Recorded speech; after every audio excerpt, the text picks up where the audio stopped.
Hello dear friends, all of you हार्दिक स्वागत करता हूं हमारे YouTube channel Bhushan private ITI Jaipur पर। डियर फ्रेंड्स, हमारा जो इलेक्ट्रिकल थ्योरी का जो चैप्टर चल रहा था वो था डोमेस्टिक इलेक्ट्रिकल अप्लायंस यानी घरेलू वैद्युतिक उपकरण।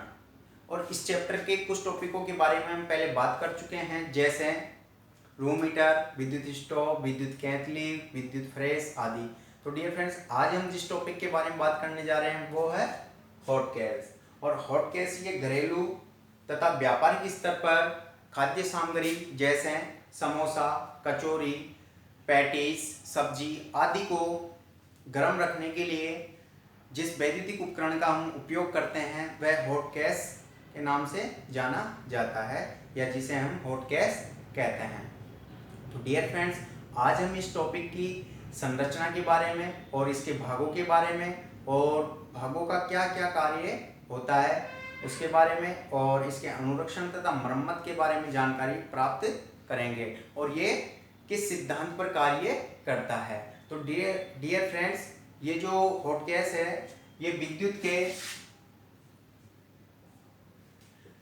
ऊष्मीय सिद्धांत पर कार्य करता है।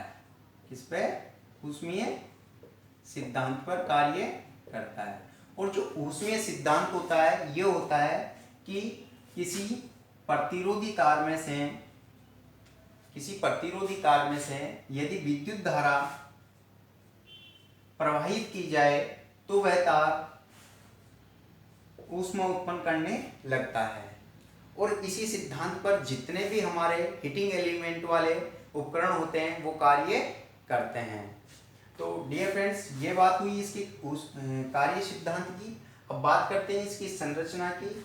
तो ये जो हॉट गैस है इसकी संरचना कुछ इस प्रकार की होती है, एक छोटे आलमारी की आकृति की तरह, और इसमें हीटिंग एलिमेंट और ऊष्मा नियंत्रक जिसे हम हीट कंट्रोल या थर्मोस्टेट के नाम से भी जानते हैं, एक ग्लास विंडो लगा होता है। और इस हॉट गैस को दो भागों में बांटने के लिए एक लोहे की जाली बनी होती है जिस पर निकिल की परत छड़ी होती है, उसके माध्यम से हम इसको दो भागों में बांट देते हैं। और एक ऑन ऑफ इंडिकेटर लगा होता है जिससे पता चलता है कि उपकरण ऑन है या ऑफ है। और ये जो बॉक्स बना होता है ये माइल्ड स्टील की सीटों से बना होता है, यानी जो माइल्ड स्टील की सीटें होती है वो दोहरी इसमें उपयोग की जाती है, यानी दो सीटें प्रयोग की जाती है। और उन दोनों सीटों के मध्य में यानी इसमें इस प्रकार की दो सीटें प्रयोग की जाती है।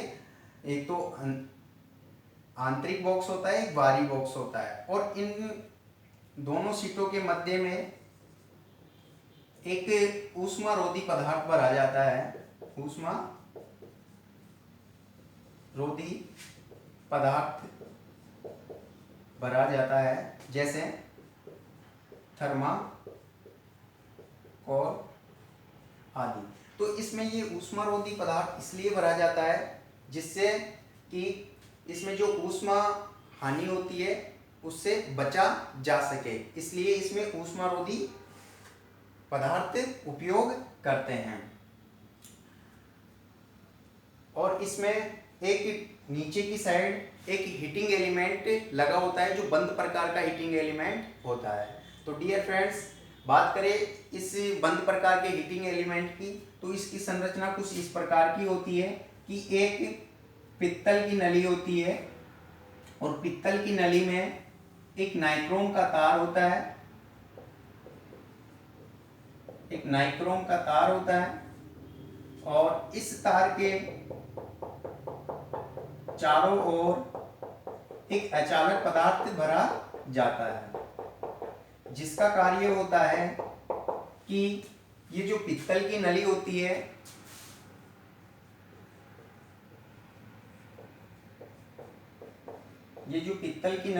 है उसके मध्य और इस नाइक्रोम के तार के मध्य में अचालक का कार्य करे।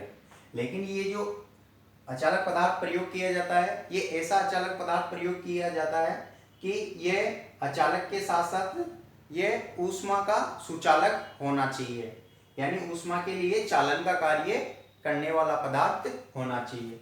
तो ये पदार्थ जो होता है ये होता है मैग्नीशियम